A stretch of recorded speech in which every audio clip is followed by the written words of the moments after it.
Aktuálna ponuka modelov Peugeot prináša do množstva sterilných tvarov a bezpohlavných automobilov iskru, šarm a zmysel pre dizajn francúzskych dizajnérov.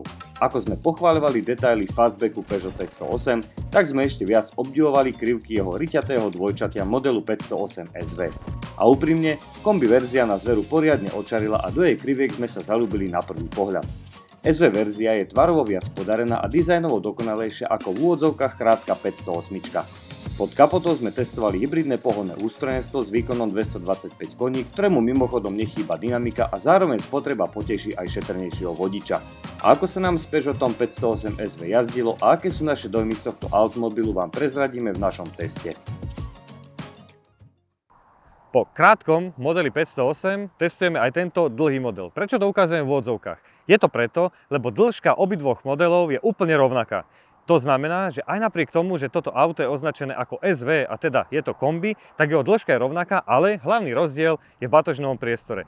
Jeho objem zrástol na 530 litrov, to znamená, že okolo nejakých 50 litrov je väčší ako pri teda ne-SV verzii. A ak ste si všimli, tak toto auto, ktoré máme, je ešte v niečom odlišné ako to, ktoré sme mali na testy predtým, alebo teda v tom kratšom prevedení, ako sme povedali, a je to jeho farba. Poviete si, nie je to nič neobvyklé, že teda auto má inú farbu, ale pri tomto prevedení, kedy dostalo slabú šedú farbu laku, tak veľmi pekne ukážu tie tmavé detaily, ktoré povedzme na tom tmavo šedom alebo teda tom čiernom automobile boli tak nejak schované. A teda nielen zadná svetelná lišta s zadnými svetlami, ktoré majú ten extravagantný podpis, ale takisto aj predná časť dostali to čierne prevedenie trošku do popredia a to všetko vďaka svetlejšiemu laku karosérie.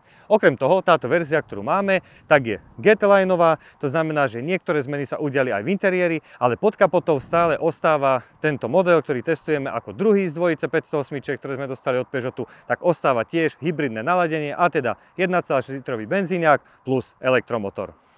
Keď sme si postavili oba modely Peugeot 508 vedľa seba, tak 508 krátku, ako aj túto SV-čkovú, musíme sa priznať, že naozaj z toho subjektívneho hľadiska sa nám oveľa viacej páči toto kombi, alebo teda SV prevedenie.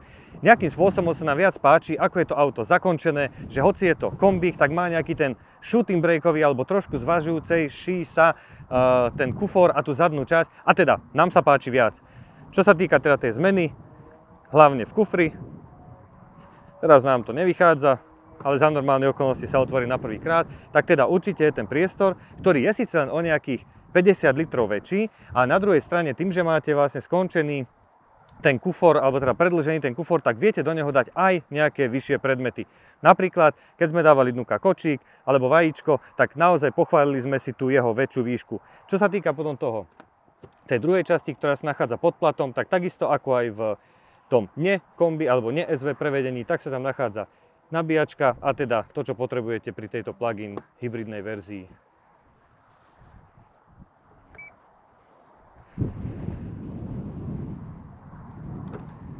Tak ako sme vychválili tú farebnú kombináciu pri zadnej časti, že vzadu veľmi pekne vynikla tá svetelná lišta, musíme ju pochváliť aj vpredu.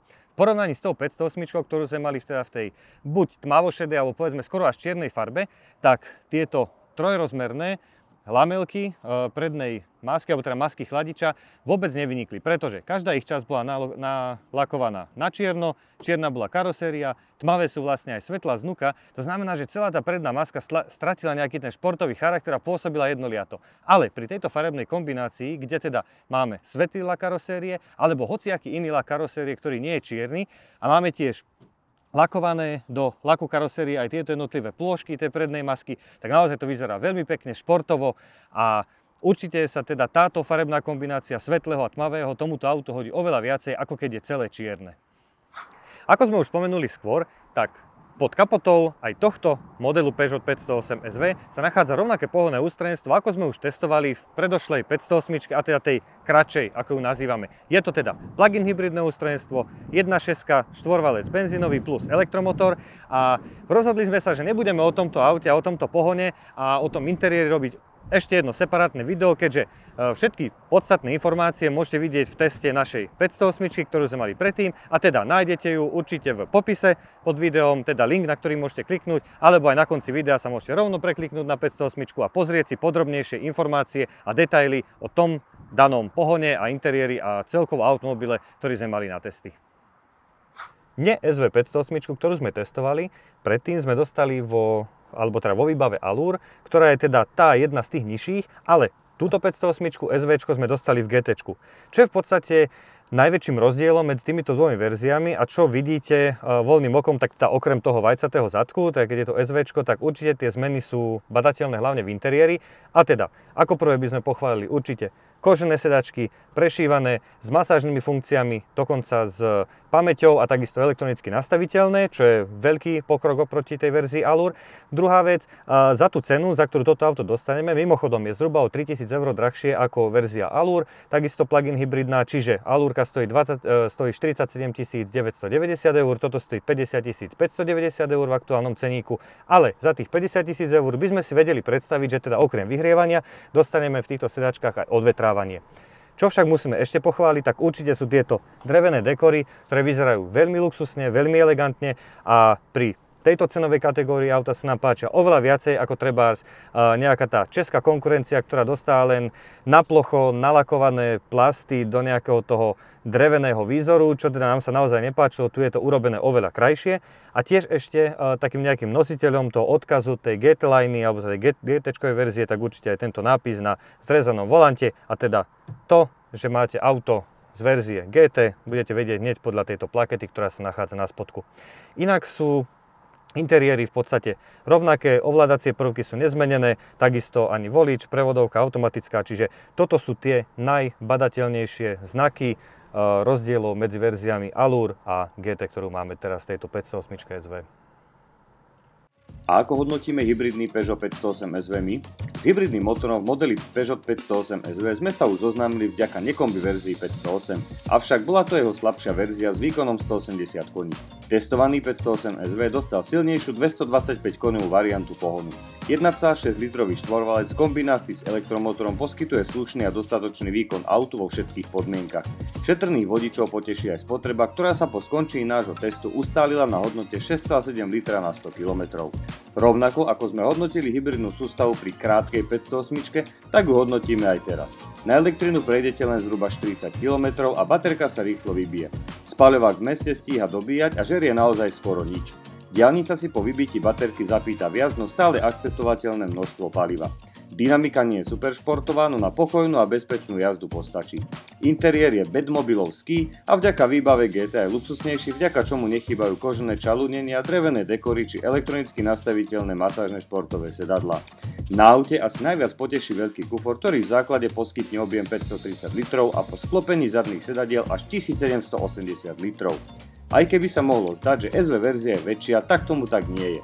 Vo vnútri poskytne rovnaký priestor pre pasažierov, ako aj nekombičková 508, a teda slušný priestor pre pasažierov vpredu, ale aj pre dvojicu sediacich vzadu. Prostredné miesto je skôr na kabelku či ruksak. So základnou cenovkou 42 790 eur a cenou testovačky 53 590 eur je stále veľmi konkurenciaschopným modelom v porovnaní s nemeckou, českou či japonskou konkurenciou. Okrem toho ponúkne dokonalé krivky exteriéru, ako aj emotívny a športový dizajn interiéru, ktoré jednoznačne naklonia misky váh na stranu modelov Peugeot 508 a 508 SV.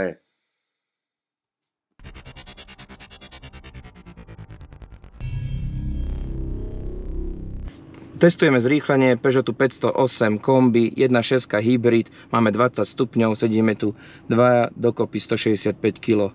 3, 2, 1, štart.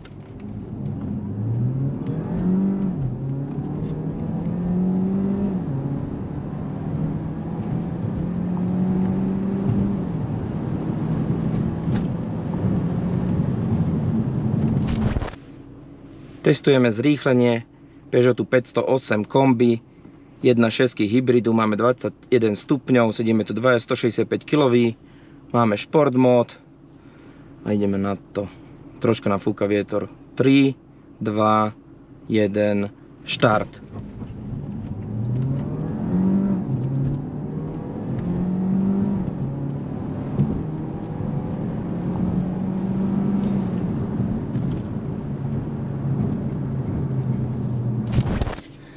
Dáme si hybrid mód a skúsime ešte raz to zrýchlenie. 3, 2, 1, štart.